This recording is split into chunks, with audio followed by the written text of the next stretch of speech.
आयला की माँ आयला से कहती है कि मुझे तुमसे इस हिमाकत की उम्मीद नहीं थी। मैं तुम्हें बार बार समझा समझा के थक गई कि देखो शामी से दूर रहो, चाहे जो कुछ भी है। तुम घर के हालात देख रहे थे, लेकिन आयला का भी ये इलाज है, क्योंकि आयला ने वाकई अपनी ना माँ की सुनी, ना अपनी बहन की और ना किसी और की।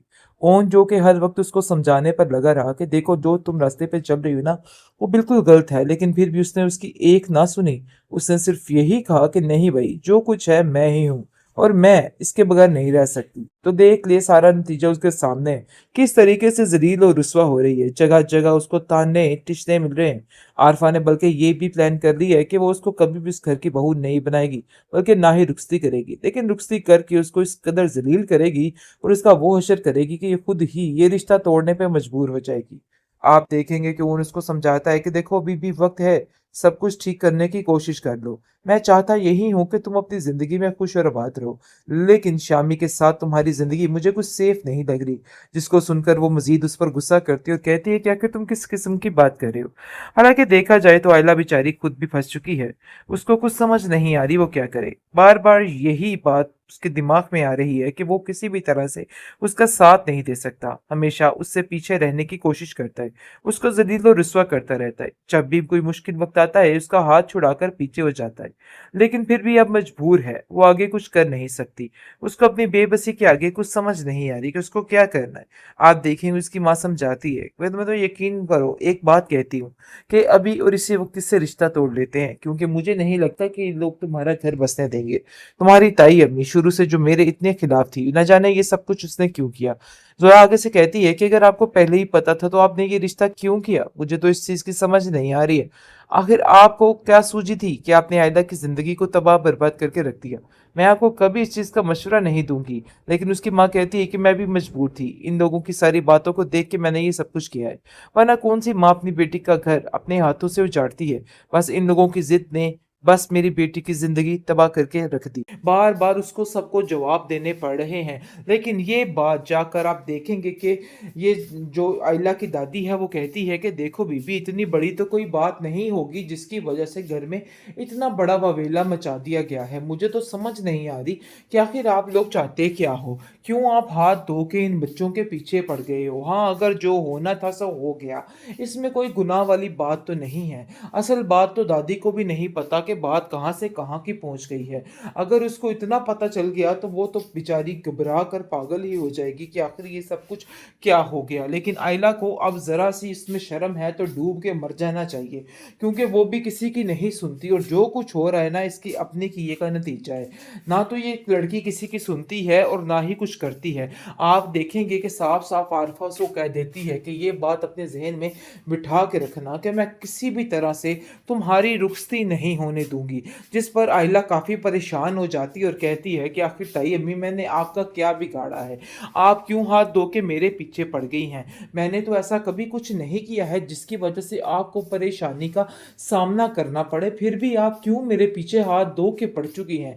जिसको सुनकर वो गुस्से में आ जाती है और कहती है कि मुझे बस इस चीज का गुस्सा है कि तुम शमसा बेगम की बेटी हो और शमसा से मेरा ईंट कुत्ते का बैर है। तुम समझो कि बस तुमसे भी उससे 10 हाथ आगे है, क्योंकि तुम भी उसके औलाद हो।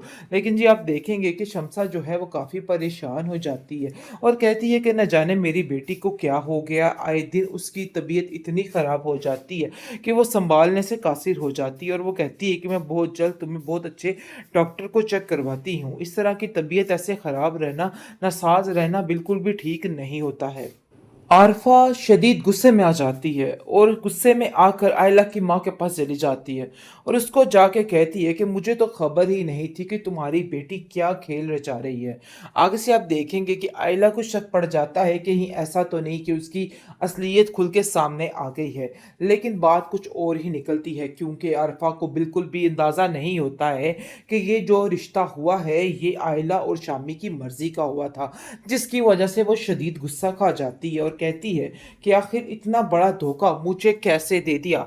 लेकिन जी आप देखेंगे कि घर में इतना सख्त किस्म का वावेला मचा होता है और आयला का तो ये हशर किया जा रहा होता है कि बार बार उसकी माँ उसको जलील कर रही होती है और कहती है कि इतनी बड़ी बात थी, हमें सिर्फ और सिर्फ तुम्हारी दादी से पता चली और मुझे तो कानो कान खबर नहीं थी कि बात इतनी बड़ी है।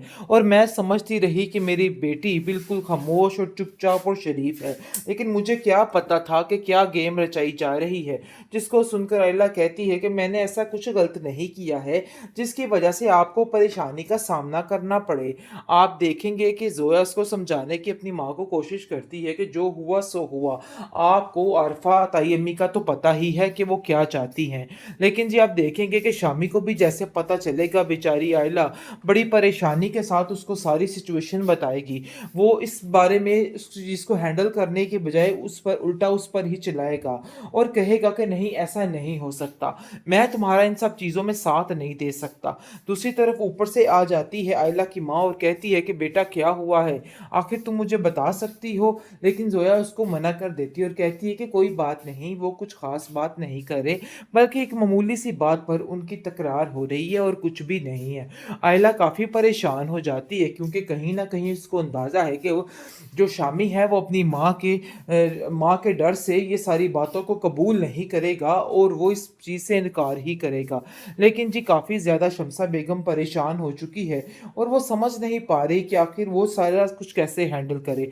बार बार उसको सबको जवाब देने पड़ रहे हैं। लेकिन ये बात जाकर आप देखेंगे कि ये जो आयला की दादी है वो कहती है कि देखो बीबी, इतनी बड़ी तो कोई बात नहीं होगी जिसकी वजह से घर में इतना बड़ा बवेला मचा दिया गया है। मुझे तो समझ नहीं आ रही कि आखिर आप लोग चाहते क्या हो, क्यों आप हाथ धो के इन बच्चों के पीछे पड़ गए हो। हाँ, अगर जो होना था सो हो गया, इसमें कोई गुनाह वाली बात तो नहीं है। असल बात तो दादी को भी नहीं पता कि बात कहाँ से कहाँ की पहुंच गई है। अगर उसको इतना पता चल गया तो वो तो बेचारी घबरा कर पागल ही हो जाएगी कि आखिर ये सब कुछ क्या हो गया। लेकिन आयला को अब जरा सी इसमें शर्म है तो डूब के मर जाना चाहिए, क्योंकि वो भी किसी की नहीं सुनती और जो कुछ हो रहा है ना इसकी अपने किए का नतीजा है। ना तो ये लड़की किसी की सुनती है और ना ही कुछ करती है। आप देखेंगे कि साफ साफ आरफा उसको कह देती है कि ये बात अपने जहन में बिठा के रखना कि मैं किसी भी तरह से तुम्हारी रुखसती नहीं होने दूंगी। जिस पर आयला काफ़ी परेशान हो जाती है और कहती है कि आखिर ताई अम्मी, मैंने आपका क्या बिगाड़ा है, आप क्यों हाथ धो के मेरे पीछे पड़ गई हैं। मैंने तो ऐसा कभी कुछ नहीं किया है जिसकी वजह से आपको परेशानी का सामना करना पड़े, फिर भी आप क्यों मेरे पीछे हाथ धो के पड़ चुकी हैं। जिसको सुनकर वो गुस्से में आ जाती है और कहती है कि मुझे बस इस चीज़ का गुस्सा है कि तुम शमसा बेगम की बेटी हो और शमसा से मेरा ईंट कुत्ते का बैर है। तुम समझो कि बस तुमसे भी उससे 10 हाथ आगे है क्योंकि तुम भी उसके औलाद हो। लेकिन जी आप देखेंगे कि शमसा जो है वो काफ़ी परेशान हो जाती है और कहती है कि न जाने मेरी बेटी को क्या हो गया, आए दिन उसकी तबीयत इतनी ख़राब हो जाती है कि वो संभालने से कासिर हो जाती है और वो कहती है कि मैं बहुत जल्द तुम्हें बहुत अच्छे डॉक्टर को चेक करवाती हूँ। इस तरह की तबीयत ऐसे ख़राब रहना, नासाज रहना बिल्कुल भी ठीक नहीं होता है।